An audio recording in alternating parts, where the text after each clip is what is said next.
Gottfried. This is Gilbert Gottfried's amazing Colossal podcast.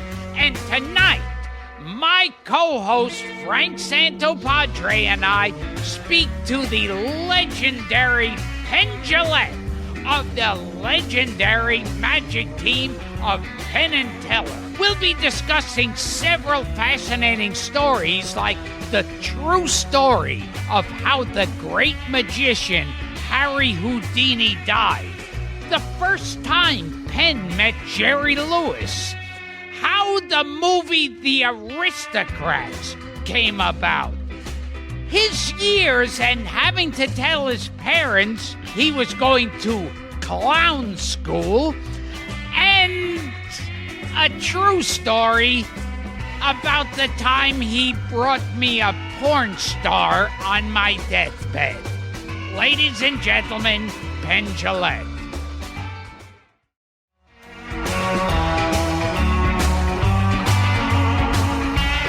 Hi, this is Gilbert Gottfried. Warn a fella. Say, I'm going to start talking obnoxiously into the microphone really loud while you're wearing headphones. You say to a fella, hey, I'm about to start. I'm about to scream in your fucking ear. Why don't you start with that? Let's start again, okay? Let a fella get ready. I can just slide my headphones back a little bit. All of a sudden, Jesus Christ, what the fuck was that? Okay, now we're ready to start. I'm about to scream in your fucking ear. Okay, good. Yes. Hi. Hi. Oh, you weren't talking to me, were you? I thought you were just addressing me. It's an echo. Oh, echo. Hi. Was that again you weren't talking to me? But I'm sitting right here. It seems rude to ignore me. Hi. I'm Gilbert Gottfried. Hi, and I'm Penn Jillette. And this is Where Are They Now? Yes. Starring Gilbert Gottfried. My guest today is Penn Jillette. Yes. Oh, boy, they bring it. Look at that. It's a bottle of perfume. Oh. Look at the size of that thing. Okay, I can. Now, this is what they do in this show. You put a cheeseburger in front of the fat guy and says, as soon as you say three funny things, you can leave. Yes. We want you to eat the cheeseburger, have a stroke, and die while you're on the We can show. do that. Yeah. Where are they now? Dead in the Ed Sullivan. Yeah. I don't know if I remember to say hi. I'm Gilbert Gottfried, and I'm here with my co-host Frank Santopadre. Oh boy, this is such a multi-ethnic show. I'm a token higher, Ben. Yeah.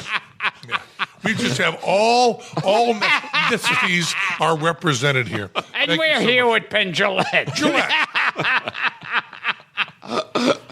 Not an Italian name, not a Jewish name. Yeah, just a wasp.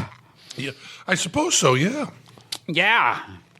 Okay, well, that's our interview for today. Very nice talking to you. So you went to clown college. Yes, Talk about good news, bad news for your parents.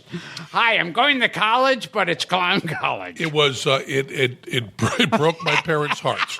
What can I say funnier than that? Neither my mom nor my dad finished high school. Just like my children. And they were... And just like your children, they were on crack. Exactly. Yes. And they were very, very excited that I would be the first in the family to go to college. And then the reason I didn't go to college was pretty much being anti-drug. In 1973, if you didn't want to be around drugs, you really couldn't go to college. So I found out that the hardest college to get into was clown college.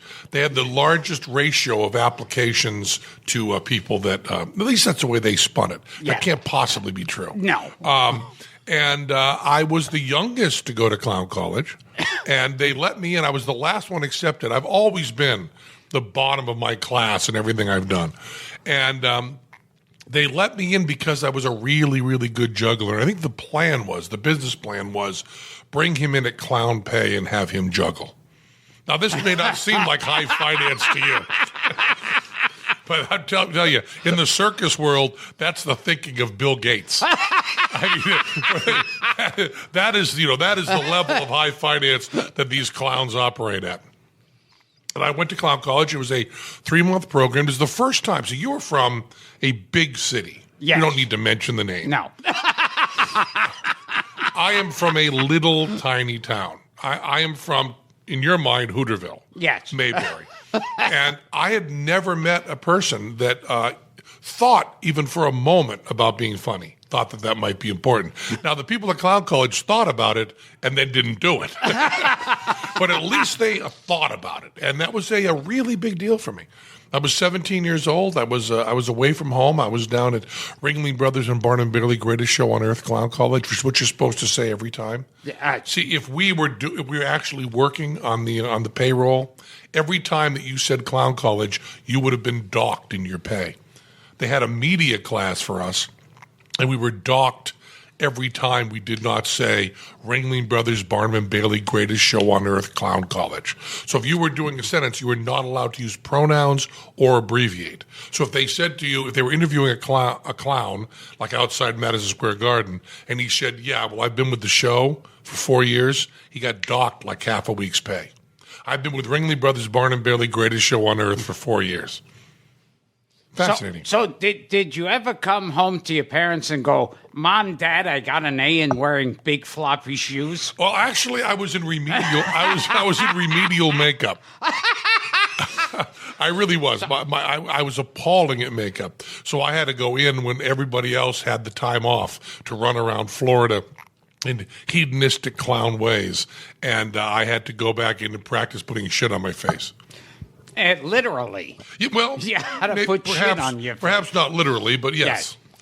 Now, tell the story about how we met. You and me? Yes. I don't know. Is there a story? Okay. How did you meet? I think people are curious. I think the first time we spoke is when I almost dropped dead from a burst appendix. Yes. Well, that was that. I know I'd met you before that, and I know that I first saw you.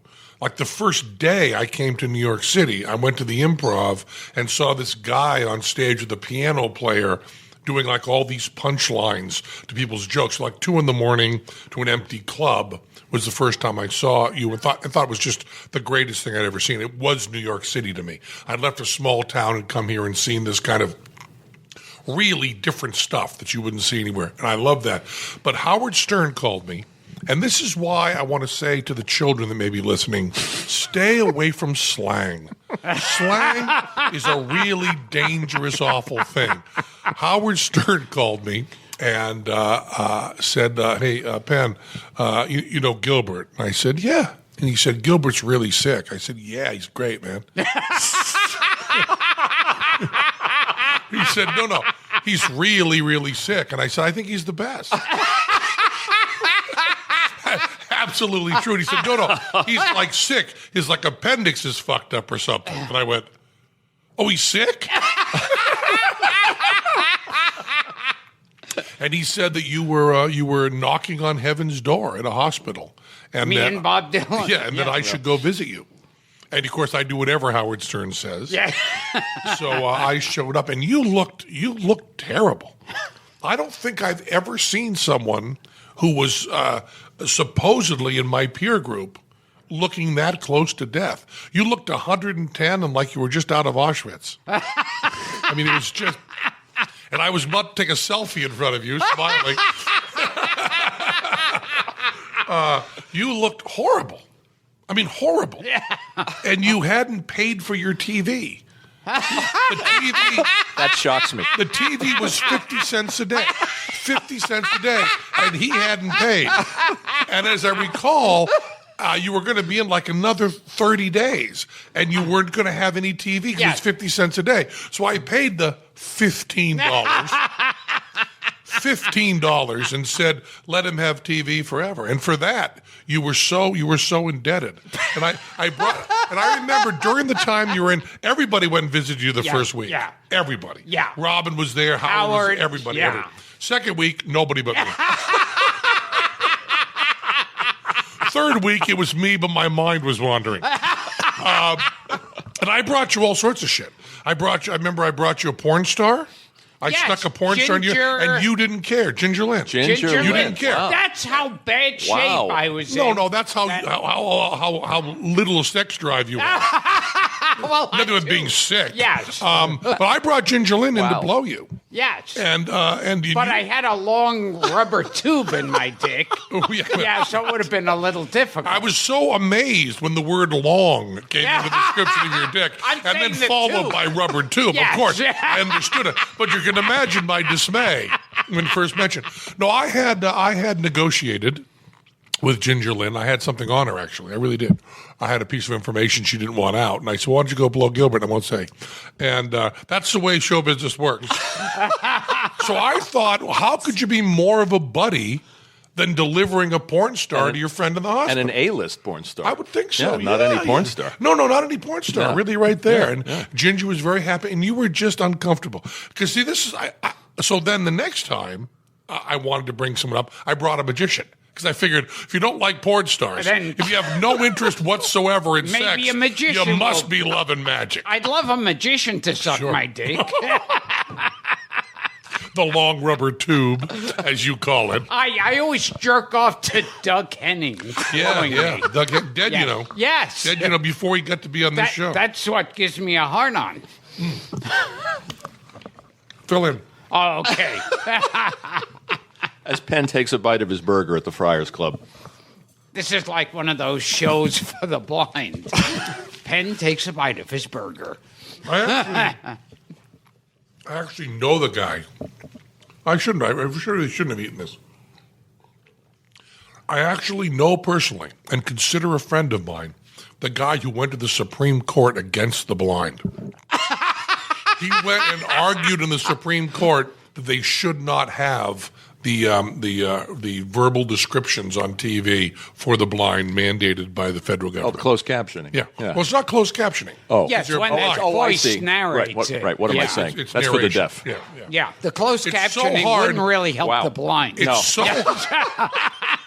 It's so hard to not confuse the blind and the deaf. There's a little mnemonic device. If you bump into them, they're blind. If you yell, look out, and they bump into you, they're deaf. That's the easy way you can tell. It's whether they bump into you blind, you yell, and they still don't get out of the way, I gotcha. deaf. They used to have closed caption for the blind. And Helen Keller just kicked her the shit out. She covers it all. And they would go over and try to feel a television set. Well, there was a federal law, may still be, there had to be an audio track with people describing everything going on TV. And he felt that should be voluntary and not mandatory, and there was a federal law. But I know the guy, he also is the same guy that argued in favor of telemarketers being able to call you at home. So these are the kind of... Which is a worse crime? Exactly. But you know, that's a job that it would be great for you to have. I mean, I would love to see an episode of Two Broke Girls where you were describing what was going on as it went. And it's actually pretty interesting. If you ever listen to that channel. Oh, yeah. Them describing what's going on is fascinating. He walks into the room and finds an envelope. Yeah. It's a nice envelope. Yes. You know, you have to give a little bit more to it than that. Yes. And I always wonder if they break that job up, if there's like one guy who writes the script or the guy who reads it, or the guy just goes, fuck it, I'll wing it. I'll just watch TV. They're at the beach. There's a wicked big shark. It's come up there. It's bitten her fucking ass off. She's screaming. I guess you can hear the screaming. Never mind that. They're saying shark, shark, shark. You would be good at that, Gilbert. That'd be a good gig for you. He did this international symbol there. He tipped up his index cards and he leaned into the microphone. But I got nothing. Thus signaling, Gilbert, you should do the introduction to the show now. Yeah. I'm Gilbert Gottfried. See, you could take over from me. But I remember when... I have, sir. I have. Yes, when you walked in to the hospital room, the first thing you said to me was, you survived what killed Houdini. Yeah, you did. Yeah. Is that what Houdini died from? Well, cheapness, yes. Yeah. Houdini was an incredibly cheap fucking Jew. Yes. And he would not call 911. Actually, you know, we jest, but there's some truth here in the Ed Sullivan Room. Houdini would not stop working when he got of course, appendicitis in the modern world is not a big deal. What Gilbert had was peritonitis, which means all the shit in his around his appendix was going into his abdominal cavity and eating himself from the inside. Yes. That's what was really going on. And Houdini had a ruptured appendix. Now, many people say that he was punched in the stomach by a college student. And the college student is still alive and in Canada, which is where all people who kill people should go, to Canada. And also, the guy who killed James Dean is alive. I always wondered if those two guys were pen pals. So the Tony Curtis death, the movie in the movie version is bullshit. Absolutely. Yeah. Lee Harvey Oswald is living Tony in Curtis's Canada. wife has enormous breasts. Yeah. That's how you tune a ukulele. Okay. Tony Curtis's wife has enormous breasts. No, it's a mandolin. I'm sorry. Too many strings. Anyway, so Houdini, many people say that this college student, we used to have a rider in our contract that we took out because no one got the joke. We used to have in the rider, no college students allowed to interview Penn and Teller backstage while they're reading their mail. Because Houdini was backstage. And he used to do this like Norman Mailer goofball macho thing. He would say to people, punch him in the stomach as hard as you can. So the college student was backstage, and he said to Houdini was reading his mail while doing an interview because he cared a lot about the college students. Yeah. And he had his hands up behind his head. And the college student said to him, they say you're really tough and people can punch you in the stomach as hard as they want. And Houdini said, yeah. And he said, can I give that a try? And he went, sure. Meaning, sure, I'll stand up when I'm done reading my mail. I'll tighten my stomach muscles, then punch away college boy. I'm not sure he said that yes. exactly. That's what he meant. And the college student just put both hands together and came down as hard as he could on Houdini's stomach without Houdini tensing up or standing up or anything. Just really knocked the wind out of him.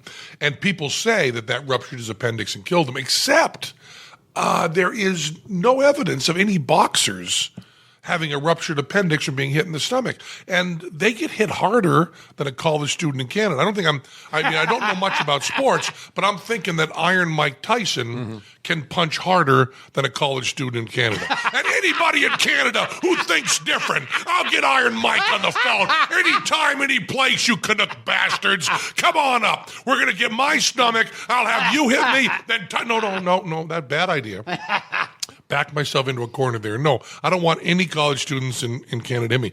Some people believe that he was poisoned because a lot of your psychics at the time that he was busting were very, very bad people and had poisoned people. And Beth, his wife, also got sick at the same time. So some think he was poisoned. But at any rate, he did not like doctors very much, and he did not go for emergency treatment, but instead kept doing shows. And then the peritonitis. That was the official cause of death, peritonitis? Peritonitis, yeah. And we went to the room. We went and visited the autopsy room where his entrails were poured down the sink, because that's the kind of classy guys Penn and Teller are. But you looked horrible. You looked worse than Houdini did after he was dead. That's what the doctor said. Yeah. It was terrible. Yes, he survived what killed Houdini. And a friendship was born. Yep, out of that. No, not really. Well, friendship was born from me paying for his TV.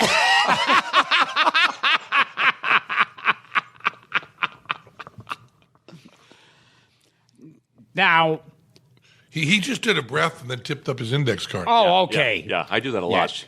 I just want to go back a little bit to Clown College. Hi. Yes, hi. He doesn't have to do the I'm intro. Gilbert Gottfried. We'll do the intro later.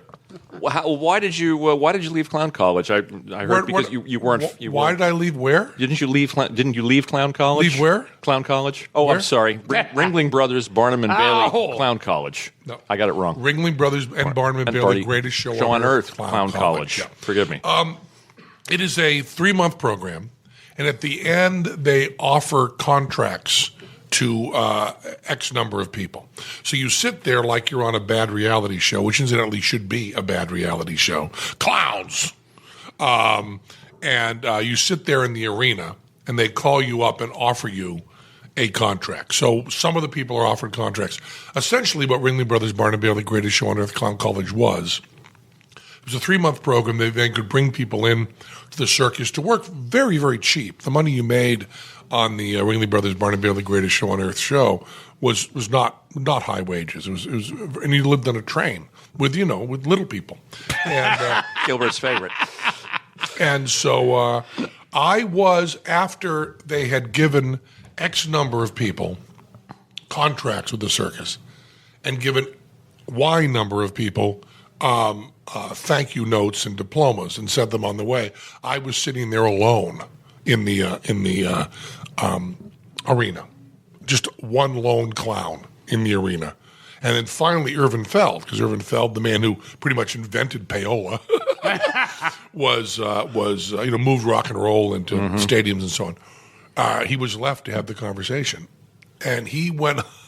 He brought me into the room, and you were supposed to. The whole hype they gave was that we were there to decide if we were right for the circus or if the circus wanted us, both of those things. So the whole thing during the interview process was, you're going to find out if you fit in.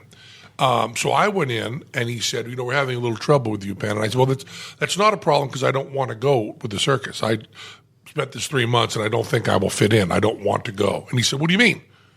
And I said, well, what you said at the beginning was we were just trying to decide. He said, nobody decides not to go with the circus. I said, well, I have. I've decided that although it was a wonderful experience and everything, I just don't think I fit in. The regiments you were talking about in the clown train don't seem right. And also, I don't think I'm a good physical comedian. And he said, well, you're a great juggler. I said, yes, I am a great juggler, but I'm not a good physical comedian. I said, I'm 17 years old. I thought maybe clown was the right thing for me. I don't think it is. And then it turned into, he had brought me in to give me an ultimatum. You have to change your attitude on this, and this, and you'll be doing mostly juggling, and here's your contract. The thing was, he was supposed to be telling me what hoops I had to jump through, and I came in and led with, I don't want to go. So then it turned into, you ungrateful. We brought you here, we put you in this program. If we want you in the show, you're going to be on the show, which is very funny because just moments ago, it was, we don't want you in the show unless you do this, and this. But, to powerful people, if you say no, it sometimes turns into a whole different thing. And I said, no, I just kind of don't want to go. And he kind of got a little mad at me, but he didn't really have any muscle. He didn't really care. What's one fucking juggler to Ringling Brothers Barnum Bailey Greatest Show on Earth? So he just kind of left. And then it was just this weird thing. I'd gone through 3 months, and all my friends from that time had all either celebrated getting a contract or were despondent for not getting a contract, but they'd gone off to bars or home or something. And the officials that were there kind of didn't like me and just kind of left. So there I was, one lone failed clown. kind of sweeping up the spotlight like it's like Carol Burnett. Yeah. Walking out into the Florida sun as a failure. Now I can't say that was my first failure, but it was one of them. Now, one Houdini story I have to get back to is just so you know, I didn't know Houdini. Yeah. No, I know. But you spent years trying to contact him. Yeah, I did. He for a while became friends with the creator of Sherlock Holmes, Arthur Conan Doyle. Yeah. And one of the heartbreakers of my life is I know that if they do a serious Houdini's life story, that my best hope is to play Arthur Conan Doyle. Arthur Conan Doyle was a big, fat guy. And tall, enormous, big, huge guy. And Houdini looked precisely like Kevin Pollak. I mean, if you want to picture Houdini is Kevin Pollak. So, yes, they became friends, and Arthur Conan Doyle believed everything. I mean, there was not. He'd lost a child in the war. He'd also lost his daughter.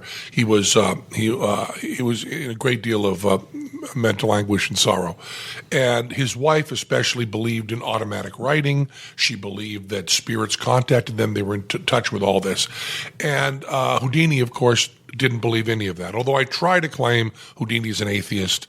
That's disingenuous. He really wasn't. He was an observant Jew. His father was a rabbi.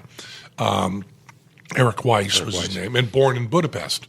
Claimed Appleton, Wisconsin, but born in Budapest, which is a good move for you. Yeah. I think maybe you should claim you were born in Wisconsin. It would take a little bit of that Jew edge off. The Brooklyn thing, that's pretty much, to the rest of America, you may not know this, rest of America, when you say you're from Brooklyn, we hear Budapest. We just hear, that's what we hear. He's from Budapest. He's a Jew. Gilbert and the Gabor sisters. Yeah. But Houdini would, he was very much wanted to be in with the intellectuals. He was the superstar of the time. He was Beyonce. He really wanted to be considered to be an intellectual. He was a black woman with a big head. Yeah. And he was very happy that this very well celebrated author, Arthur Conan Doyle, was hanging out with him. But they argued constantly. And one of the arguments they had, which I love, is Arthur Conan Doyle would sit with Houdini and say, I know you have to pretend to be a magician, but I know that you really have these powers. And Houdini would go, no, I don't. He talked like me. Yes. Well, Budapest. That's my point, Budapest. But what I love about it is that, so they brought Houdini right after his mom died. And when his mom died, Houdini, like other people in this room, reacted very strongly to the death of his mother. As a matter of fact, all his stationery went to black. He wore nothing but black. He mourned for a year. All his letters would mention, this horrible year that my mother died. He was very, very attached to his mother, and the death of his mother was a real turning point in his life. And Arthur Conan Doyle's wife decided she would bring in a medium to communicate with Houdini's dead mother, which is a really good move. When you're trying to win someone over to your side, bring their dead mother into it. Because for me, nothing works like that, just like that. All of a sudden, especially if you do something that I believe kind of desecrates her memory in my mind, you're in like Flynn. Yeah. We're friends forever. Make a dead mother into a magic trick. Yeah, exactly. So the medium did the letter, and the letter was given to Houdini. This is from your mother. And what I love about it is at the top of the page was a cross. That was the first message. And Houdini said, my mother was the wife of a rabbi and a very, very observant Jew. And they said, well, she converted to Christianity. Oh, Jesus. And then the letter started with, Dear Harry, which Houdini pointed out that his mother spoke no English whatsoever. So the word dear was a little off, and she never once called him Harry. His name was Eric. Right. So, in the top of the letter, and the first two, and they said, well, she learned English in heaven, and she wants to show you that she completely respects your career. So that's why she's finally called you Harry after that. And you can just see Houdini going, oh! That was Houdini's kind of catchphrase. Oh! The stuff that, you can imagine how awkward it was for Houdini, who looked up to Arthur Conan Doyle tremendously and wanted to be in his good graces. And then Arthur Conan Doyle is saying, would say to him, I know that you're able to take your body apart and move it back together. That Houdini did some really amateurish joke with the thumb. The thumb, sliding the thumb along. Sliding thumb. And this is from a couple sources. And Arthur Conan Doyle said, other people would do that with a trick, but you're really doing it. And Houdini's in an awkward position because to explain the trick, the answer you would give is, why didn't he just tell Arthur Conan Doyle how he did the tricks and end the whole thing? Well, the thing was that the secrets on Houdini's tricks, like all magic tricks, but especially with Houdini, would be like, well, how did you do that escape from prison? How did you get locked in the handcuffs and get out? His answer would have been, well, I bribed everybody. It was 3 police officers and a police chief, and I bribed them, gave them tickets to the show, gave them a lot of good press, and we just told them to say what happened.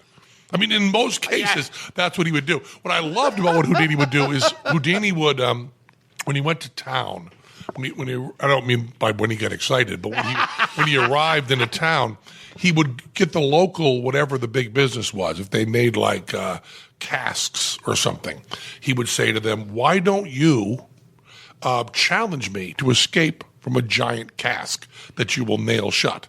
at my show. Why don't you challenge me to that? And the person would, of course, write back and say, we don't know how to build a big cask for you to get out of. We don't want to challenge you. What the fuck do we? And Houdini would write back and go, well, here's the letter you said to challenge me. And here is exactly how you build the cask. He would send directions for how to build the cask. And this is the amount of press you will get. And we'll give you this many tickets to the show and da-da-da-da-da-da-da. And then the guy who owned, the local cask makers, I guess those would be called coopers, the local cooperage would explain, would send out this big challenge to Houdini. And they would send it to the papers and send it to Houdini. Then they would build the big cask in their shop or whatever they would build it themselves. And then Houdini would say, well, you want to transport it to the theater? And they would say, we don't really have the staff or the truck. And you go, okay, my guys will bring it over to the theater. So his guys would take the raw prop that the company had built to his specifications, put it in the back of a truck, go in the back there, work on it for 3 hours, get it all set for the show, and move it in. And then the guy would stand up there and go, we challenged Houdini to escape from the cast that we built. We don't think he can get out of it, and we brought it over here, and we don't think he can get out of it. Thank you. And then Houdini would do this because the question when you're a child reading this, you get the feeling that every town Houdini went to, that every business went, okay, fucker, we got something you won't be. Listen, fucker, we got something you won't be able. Hey there, you think you're so smart? We got something. No, that wasn't. He was twisting arms. Yeah, every time. Yeah, every time he was just trying to. That's great. Now, you had some Jerry Lewis stories before. From Houdini to Jerry Lewis. Houdini to Jerry Lewis, born in Budapest. We don't do anything sequentially here, Penn. Claimed to be from Wisconsin, which would have also been a good move for Jerry Lewis. Yes. As a matter of fact, I think that all press releases on people are brothers and sisters of a Jewish heritage. All their press releases are going to say, born in Appleton, Wisconsin. Yes. Billy Crystal, born in Appleton, Wisconsin. This is an embarrassing story. It's really embarrassing.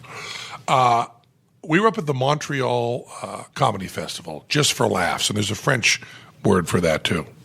Oh, just pour rire or something like that. Exactly. Yes. And nicely done. And I was up there with, I don't remember all the comics, but certainly Paul Provenza, certainly Stephen Wright, and certainly Belzer. Those three were there. And another couple of comics. We were backstage at the big theater where we were going to perform, and we were doing a sound check. And then Jerry Lewis was coming in that night to do one of his imaginary lozenge. Oh, yes, yes. Very serious. Yeah, right. Dean was actually more talented than people thought.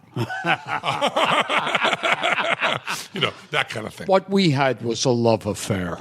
Yeah. And the imaginary lozenge. And he was about to go there and do that. And the backstage was a long hallway. And the stage door was at one end of the hallway. And this is whole backstage back behind the rails and so on. And the other end just naturally congregated Belzer, Stephen Wright, Provenza, me, and maybe another couple of comics. And Belzer was talking about how Jerry Lewis was going to be there that night. And the other comics were moderately excited that Jerry was about to come back.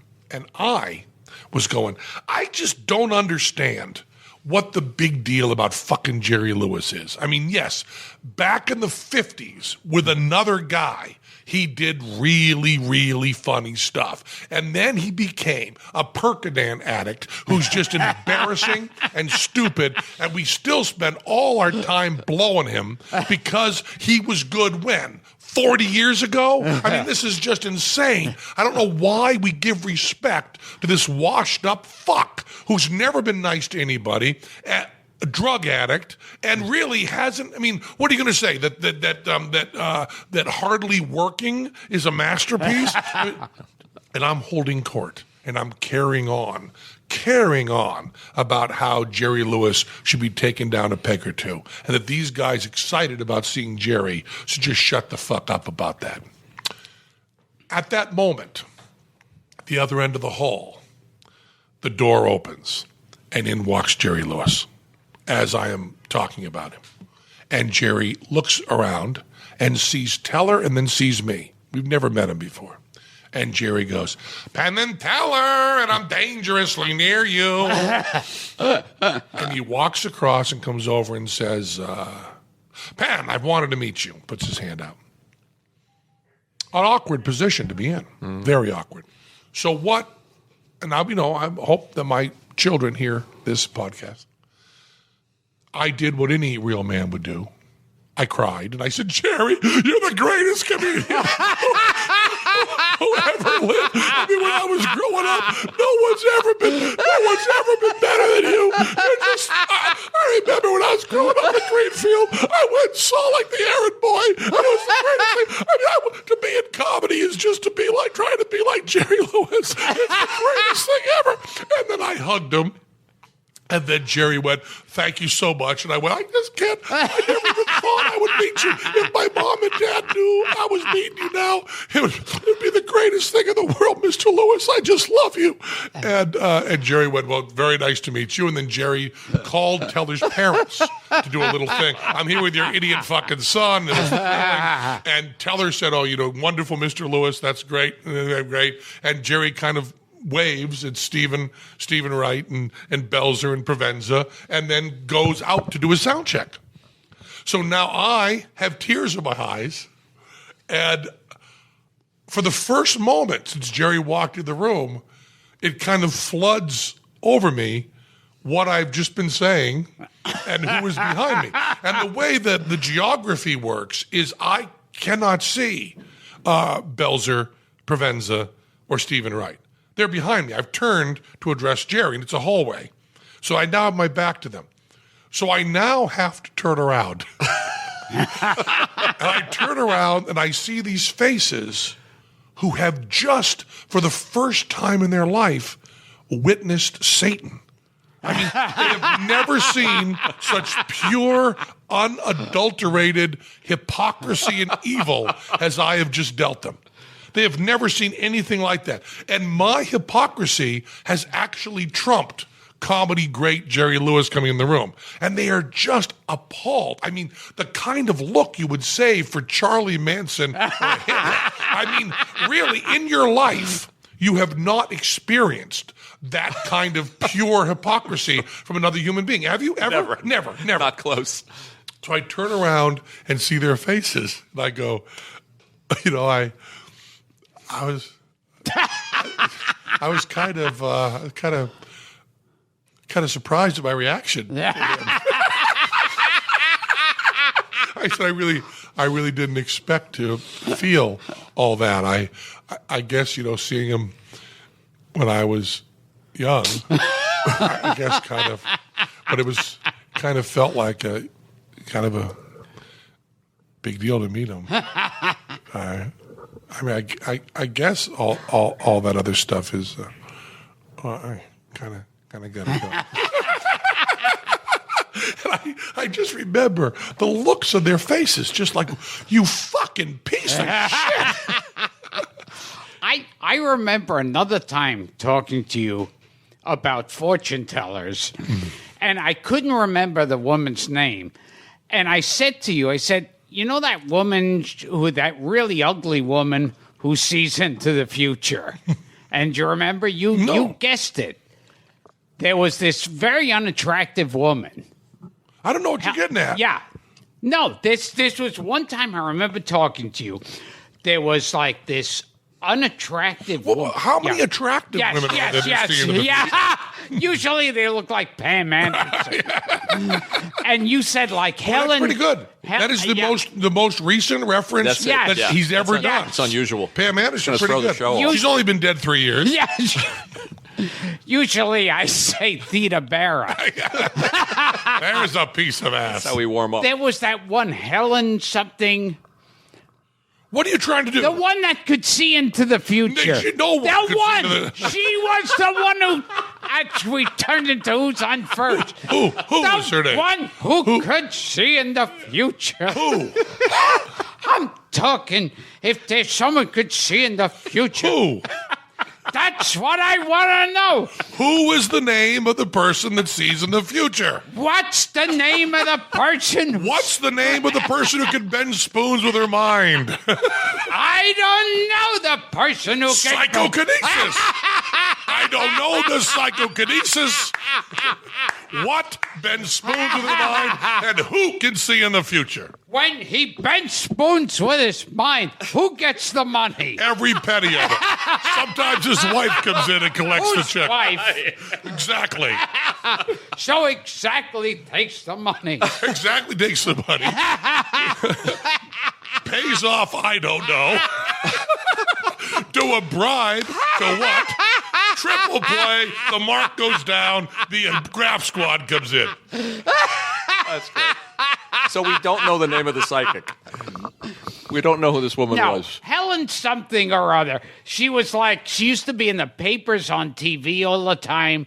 Helen something? Was it Helen Brown? Oh, Sylvia Brown. Sylvia Brown. Sylvia Brown. Right. Good. Because I remember I had said to you, I said, that woman who sees into the future, she's really ugly. And just like that, I went, Sylvia Brown. Yeah, yes. Well, Sylvia Brown fits in perfectly with this show because she's fucking dead. She is as dead as Graham Chapman's parrot. Dead, dead, dead, dead, dead.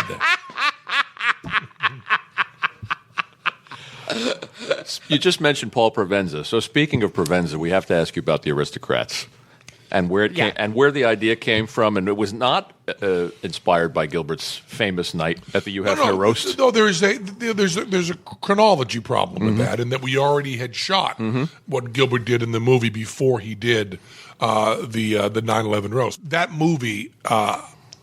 There's kind of contradictory things to say. First, I couldn't be more proud of it.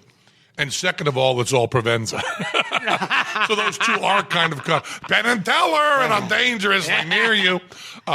Provenza made that movie. The movie was a pretty good idea. Provenza made it into something that's just unbelievably good. And the amount of time Provenza put in, and the amount of talent, and the amount of genius is just beyond anything I've worked on. 4 years? Give or take? 5 years. Yeah, 5 years. And what Provenza did, and I don't mean to diminish the creative genius of Provenza and pass it off as just work, but of course that's a lot of what I do with Tim Vermeer and so on. I think work is the most important part. He took everything that we recorded and transcribed it himself. He did not send it to a transcription service. He transcribed it. He sat in hotel rooms with headphones, and he typed in every word of every take of every comic we did. So Provenza had at his fingertips all the information. You could ask him, when does someone mention a cat? And he could pull up what comic and where it was. He had it all memorized. So he memorized whatever that would be, 125 hours of information, and then was able to use that vocabulary in a collage, which was what the Aristocrats was. But it first started was Provenza and I went to the Peppermill, and Provenza just finished a show in Vegas, and I went to see it. He was wonderful, and we went afterwards to the Peppermill. We got there about 11 in the evening, and we left at 8 the next morning. We were there 9 hours at a booth at this little diner in Vegas, talking. And my mom had died recently before that, and she sent me a message from beyond with a Jewish star at the top that was written in Hungarian. Nice callback. Claiming she was born in Brooklyn. And I had, for some reason that we don't understand why we do things, I had started to play upright bass, bebop jazz, and I wanted to learn something new after my mom died. So I was playing upright bass. Maybe I wanted to learn something that my mom couldn't possibly enjoy. And I was studying improvisation a lot. I was listening to a huge amount of Charles Mingus and Miles Davis. And I was talking a lot to jazz cats about improvisation. And I was fascinated by what improvisation is, that improvisation is not a creation of a musical idea that you've never thought before, but it's a combination of the rules of the art form you're working within. It's, you want to know the key you're in, what notes are used in that key, what kind of rhythmic phrases are used in that key. You also want to have the vocabulary that is historic and the vocabulary that is contemporary. And then you have your own little signature stuff that you do, that you pull in. And you're kind of taking all those pre-existing forms and you're putting them together in real time.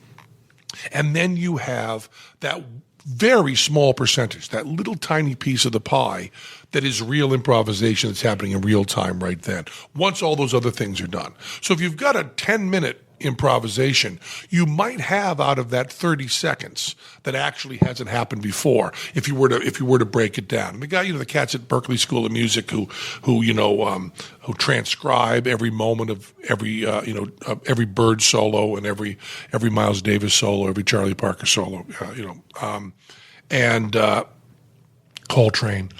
And I was talking about how I was really interested in how that improvisation was the same as comedic improvisation. And about 3 a.m, and I will add that I don't drink, so it's not 3 in the drunken morning, this is 3 in the tired morning. I said, well, you want to take a solo of Miles Davis, Bye Bye Blackbird, and you want to say, well, here he's doing a chromatic run that is right out of the rules of the chord. And here he's doing a little something that Coltrane might have done. And here he's doing something that, was back to Bird. And here is something that he did on another solo in another place. And then here is a little moment that connects these that I don't think exists anywhere else. And then he's going back into these things. And I said I would love to just map that directly onto Gilbert Gottfried and say, here's Gilbert doing a joke he's done before. Here's what he needs to get to the punchline. Here's what he needs to do that. Here is the reference to the comics that have gone before him. Here's a Bob Hope cadence. Here's something that's a little bit more George Carlin taking it off. Here's a section that Gilbert always goes to. Here's his go-to sentences when he needs a laugh. And here is the moment where he's surprising himself, and then we're back into all that. And I said I would just love to just take a moment and diagram an improvisation by Miles Davis and diagram an improvisation by Gilbert Gottfried. And the whole conversation was comparing, which I've done many times and had done before that, comparing Miles Davis to Gilbert Gottfried as two of the true American improvisers and real true originals, which, you get one in a generation in each form if you're lucky. And I said, and the problem with talking about comedy that way is you get to hear jazz musicians blow over the same changes. You have gotten to hear hundreds of jazz musicians play a solo during Bye Bye Blackbird. Same chord changes, same tempo, same key in many cases. They're able to go through and you're able to listen to that. So people at Berklee School of Music are able to say, here's what Coltrane did with these changes. Here's what Miles did with these changes. And you hear them also in the same song. If they're playing together, you take 4 choruses, then I take 4 choruses. We hear how that goes. And I said, there's an intellectual content there that's fascinating. And I said, you never, ever hear comics do that. Because you don't hear comics do the same joke unless they're stealing. And if they're stealing, it's not interesting. Right. And before that, we had a thing happen that right in that same time, we were doing a show called Sin City Spectacular, Penn and Teller's Sin City Spectacular. We had a bunch of comics backstage, and discussion happened with asking Johnny Thompson, who's the mentor for Penn and Teller and comedy genius, magic genius. I'd asked him about jokes that had a totally visual punchline, jokes where the setup was verbal, but the actual punchline, the laugh, had no words and was just a gesture. And he said his favorite of those was the banjo sandwich. And Kevin Meaney was there, Mac King was there, Gilbert Gottfried was there, and it laid out just like a situation comedy. Johnny told me the banjo sandwich joke. And just as I was laughing at it, Mac King walked up. And Mac King said, "What are you laughing at?" I said, "Well, Johnny just told this great joke, the banjo sandwich joke." And Mac said, "Well, what is it?" And Johnny said, "Oh, Penn, you tell him."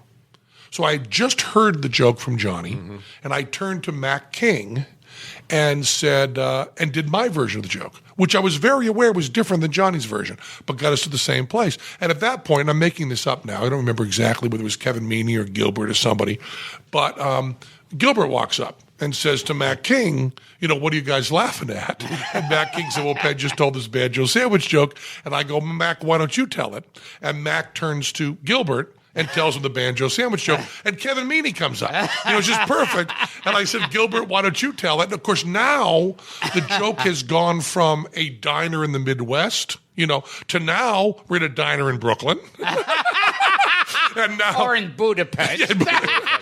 And the guy, it's a whole different thing, and there's a whole different character. The guy that goes in and asks for the banjo sandwich is a little bit more belligerent, and the waitress is a little bit more. And then he tells it to Kevin Meaney, and someone else comes out. I think it was Provenza. And all of a sudden, when Kevin Meaney tells it, we're in the Midwest. And it's a whole family that goes in, and there's children there, And Meaney tells it, and we just stood there knowing that we had witnessed something that was kind of beautiful. So we're back there, and Provenza's going, it's the banjo sandwich thing.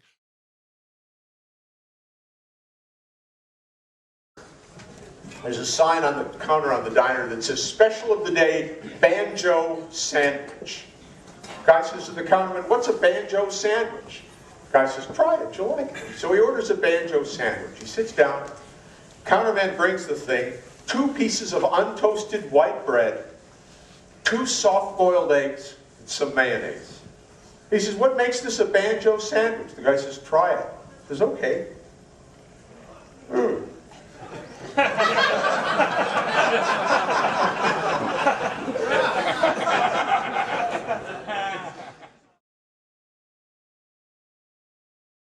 People have never seen that banjo sandwich event. A bunch of comedians telling the same joke. It would be wonderful to get them to do that.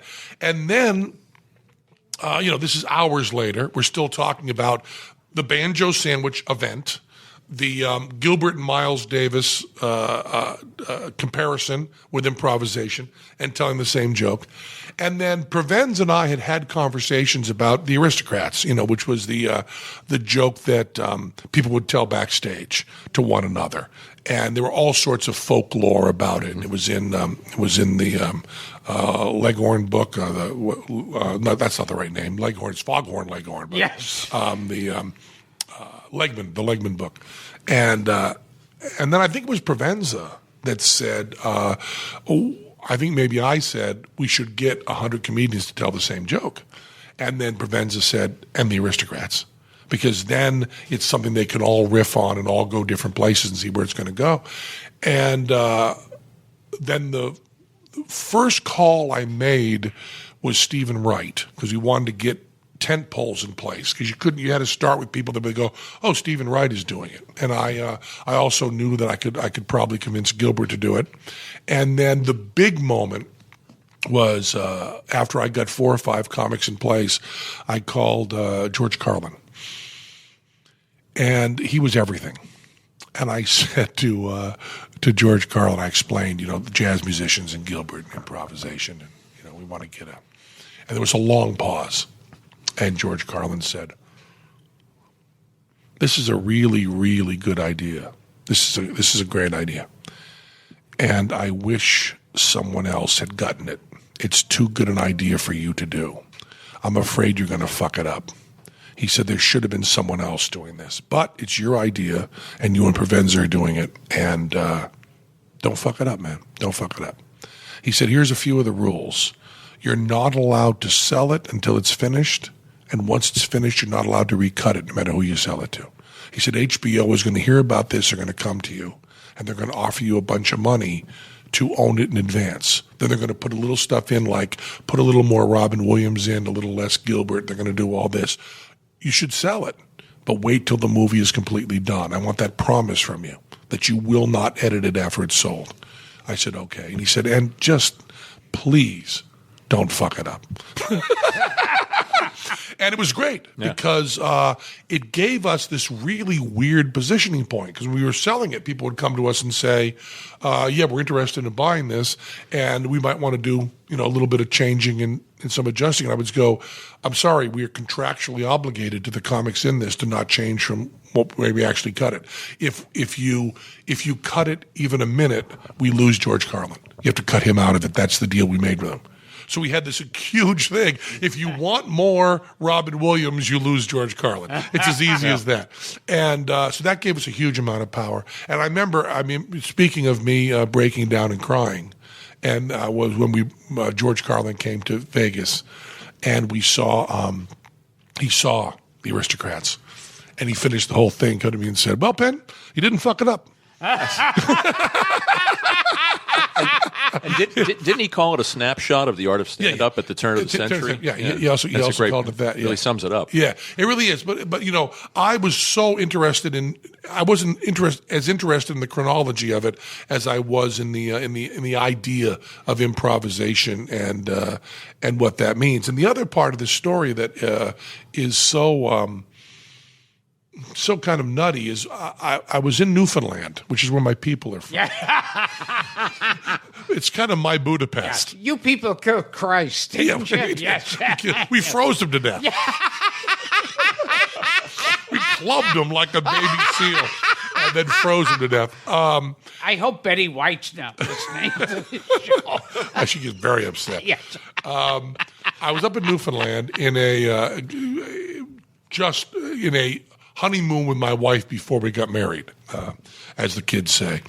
And I had said that nobody was to get in touch with me. I wanted just to have some time off. And I got up to St. John's, Newfoundland, and the phone rang. And I was a little bit annoyed, and I answered the phone, and the voice on the other end of the phone was Johnny Carson. And Johnny Carson said, "Sorry, Mr. Jillette, I got your phone number from Amazing Randy, and I wanted to talk to you." And he wanted to talk to me about Bullshit, which was a show that he used tremendous superlatives about. He'd watched the whole series a couple times and was very taken with it, and also wanted to kind of do this weird kind of confession saying that he felt that he should have been more an out-of-closet atheist. He felt he should have been more forthcoming with that, and he felt that he should have done a show like Bullshit. And we had a long talk. And then I talked to him and said that I was making this movie called The Aristocrats. Now, I had never met Johnny Carson. I only talked to him on the phone. You met him. You never did. Never met him. But we did an incredibly stupid thing, which was we were booked to do Carson. We had an ending where Teller was going to die in the water tank.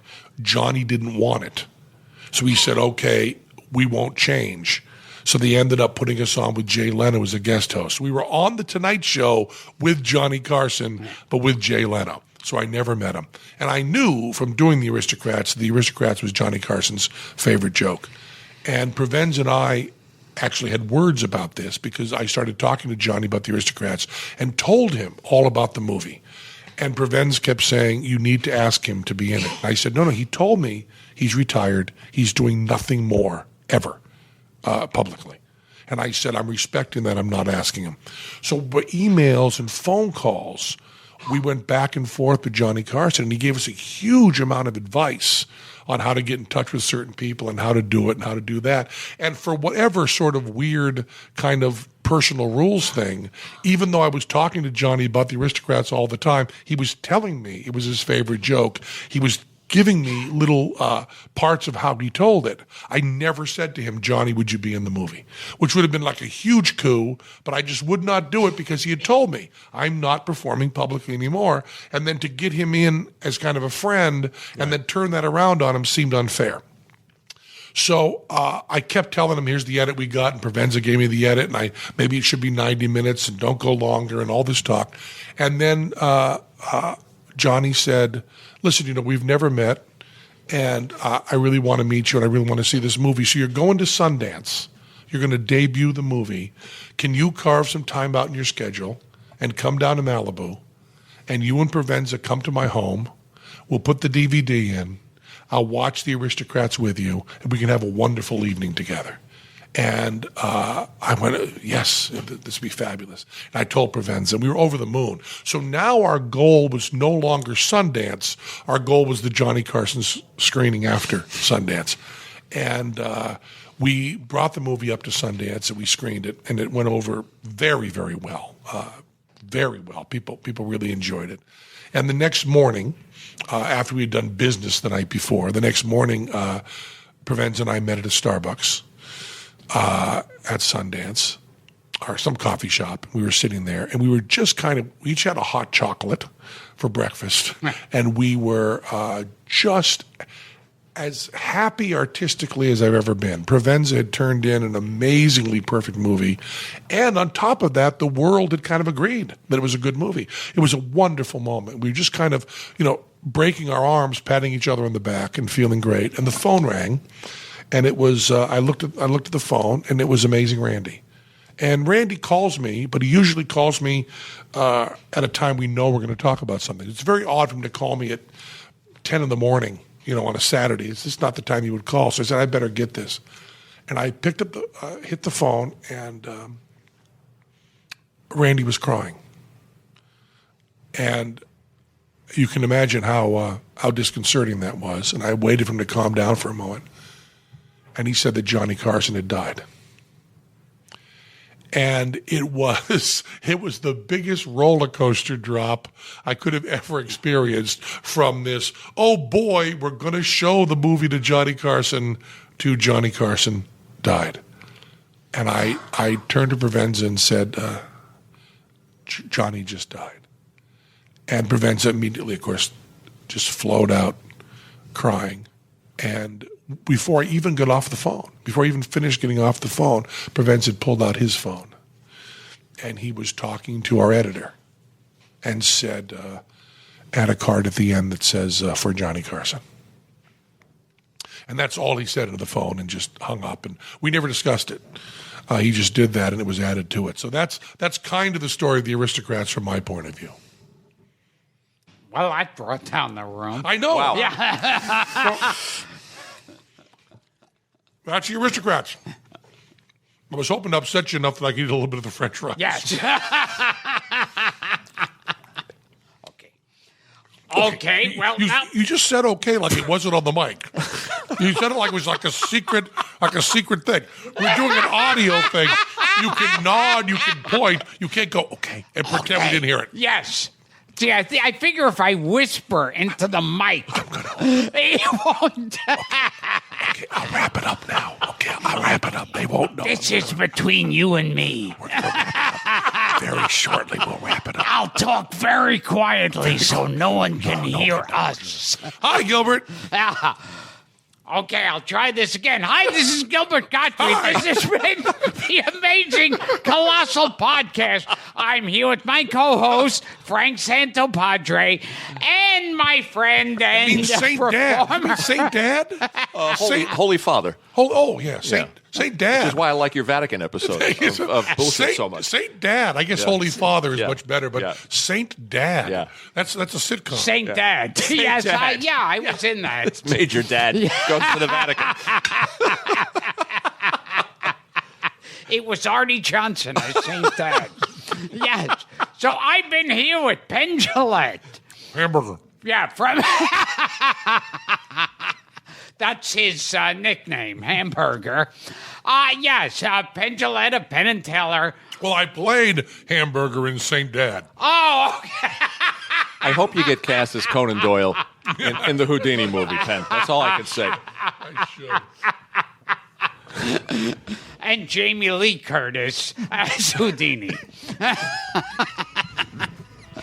And I guess that's the end. Thanks, Penn. Thanks for doing it. I'm waving for the blind.